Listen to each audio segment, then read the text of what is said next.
Salut, et aujourd'hui on va voir comment réaliser une coupe comme celle-ci avec un plan. Donc ça va être un concept un petit peu particulier puisqu'on va faire une coupe en négatif, donc en blanc sur fond foncé, et un plan très simplement, un bâtiment, d'un projet, d'une architecture. Donc sans plus de transition, on va passer dans Photoshop et puis on va se mettre à travailler sur ça. Ok, donc ce que j'ai fait, c'est que j'ai commencé par tout simplement créer un rectangle, donc un fond de couleur plus foncé, et je suis venu incruster une couleur en fait sur ma ligne de base. Donc ce que je fais en fait, c'est que je double-clique sur mon calque, et en double-cliquant, je peux ajouter une couleur. Et là, très rapidement, je me fais mon concept pour un petit peu avoir les grosses lignes de ce que pourrait être la coupe, avec donc les masses végétales, les personnages, et puis les différentes ambiances, les pleins et les vides. Donc ça, une fois que c'est fait, je viens créer mes groupes, et je viens créer un groupe, et ensuite je viens chercher tous mes PNG nécessaires. Et ce que je vais faire, c'est que je vais mettre mon PNG dans le groupe, comme ici, donc je rectifie la taille du PNG. Et ce que je vais faire, c'est que je viens double-cliquer dans le groupe, et là, incrustation d'une couleur. Ce qui fait que tous les PNG que je vais mettre dans ce groupe vont être blancs, en fait, puisque je viens incruster une couleur blanche. Comme ça m'évite à chaque fois de changer la couleur du PNG.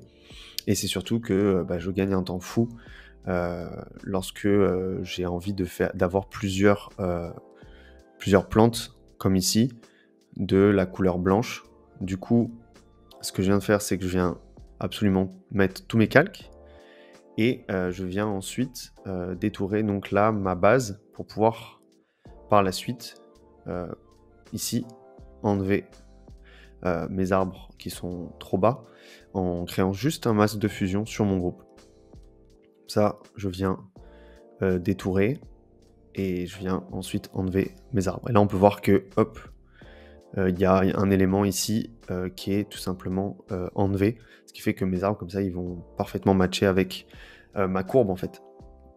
Ensuite, ce que je vais faire, c'est que je vais créer un nouveau groupe avec des personnages, donc mes brushes. Je vais aller chercher un brush, je me mets mes lignes d'horizon, mes lignes de fuite, pardon, mes lignes à hauteur d'yeux, et je viens continuer de mettre mes différents brushes. Donc les brushes, je les mets tout simplement en blanc. Et ensuite, là, ce que je vais faire, c'est que je vais créer un deuxième groupe, comme tout à l'heure, double-cliquer à l'intérieur, incrustation une couleur blanche, et je vais baisser l'opacité sur ce groupe. Ce qui fait que tous les arbres qui vont être dans ce groupe vont tout simplement être une opacité plus réduite. Donc là, je viens verrouiller mon rectangle pour pas bouger comme je viens de faire, et puis je viens chercher tous mes arbres. Le groupe est passé derrière celui de tout à l'heure, donc parce que l'opacité est plus réduite, je veux qu'il soit derrière. Et je fais la même chose. Donc là, ce qui est intéressant, c'est que j'essaie d'avoir une diversité d'arbres. J'essaye de ne pas avoir tous les mêmes, et c'est surtout que j'essaye de me rapprocher de ce qui pourrait au maximum ressembler. Donc je fais la même chose avec donc mes arbres, et je viens ensuite chercher des différents PNG. Donc là, je voulais mettre des personnes qui jouaient au ping-pong.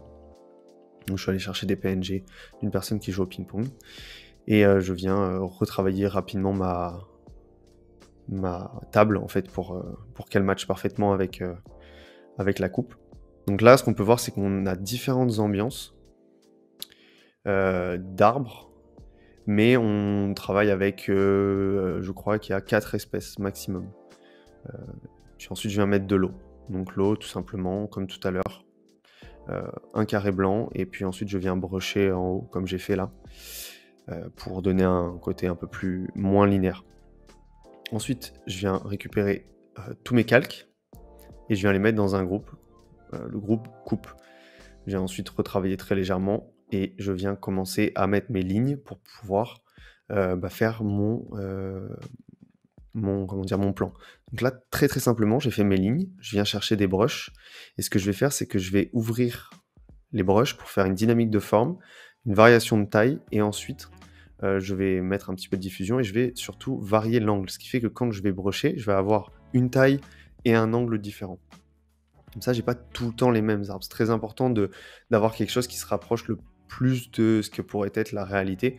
On n'a pas les mêmes arbres partout, tout le temps. Et, et j'essaye d'avoir des grosses masses comme ça, au maximum, pour représenter les arbres dans la coupe. Donc là, je viens mettre mes personnages. Ce que je fais, c'est que je fais des points blancs, en fait, avec un brush assez petit, et je viens mettre une ombre portée. Ça, c'est hyper intéressant, parce que du coup, je vais pouvoir gérer l'opacité, et ça donne vraiment un, un aspect, comment dire, de profondeur en plan. Et je fais pareil pour la table de ping-pong, donc une ombre portée. Et là, on voit qu'en quelques minutes, j'ai pu faire mon plan, en fait, en fonction de ma coupe. Je viens mettre l'eau, et dans l'eau, ce que je vais faire, c'est que je viens brusher, donc en enlevant de la matière sur mon masque de fusion, pour voilà, faire un petit peu l'ombre des arbres dans l'eau. Et puis, je viens un petit peu la nettoyer pareil. Donc là, j'enlève mes traits, parce que pour l'instant, je trouve que c'est mieux sans les traits. Et ensuite, je viens faire mes courbes de niveau. Donc en fait, avec un brush, tout simplement, je viens tracer des courbes de niveau de ce que pourraient être les niveaux par rapport à la coupe. Et ce que je vais faire, c'est que je vais ensuite les mettre avec une opacité réduite juste dessous pour que on comprenne qu'il y a du relief. Voici le résultat final, je sais pas ce que vous en pensez, dites-le moi dans la barre des commentaires. Et puis même si vous avez d'autres techniques aussi pour réaliser ce genre de coupe, n'hésitez pas à me faire savoir. C'est hyper intéressant de pouvoir partager aussi ces techniques de représentation. Et puis on se retrouve dans une prochaine vidéo la semaine prochaine. Passez une bonne journée. Ciao, ciao.